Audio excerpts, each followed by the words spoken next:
is a famous Arabic historian. And John, why study Ibn Taymiyyah?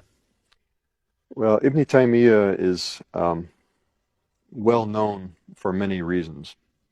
Let me start with the security reasons. He is quoted as an authority by Osama bin Laden, and that tends to get people's interest immediately.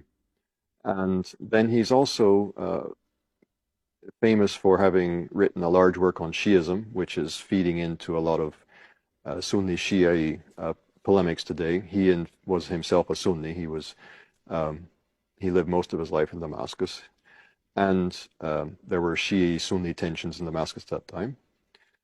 He also wrote the largest refutation of Christianity in the whole Islamic tradition. He's written a refutation of Aristotelian logic, and coming out of this, he's quite a modern figure, actually, in terms of his epistemology and the way in which he approaches texts and so on. He's written a very huge work arguing that the revelation of Islam agrees with reason, so the agreement of revelation and reason. He's talked about Sufism and the spirituality of Islam, and he is well known for his critique of saint worship, shrine worship, or the shrine cult. So he covers all kinds of things, and there are different groups of Muslims and non-Muslims today who have taken interest in his work on any one of these counts and gotten quite into his thought. But he has something to say about a lot of different things.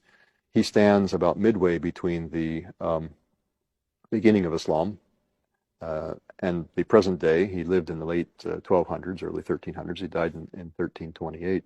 So standing at that juncture, halfway between the beginning and the present of the Islamic tradition, and then having captured the interest of so many people today, that makes him a very fascinating figure to study.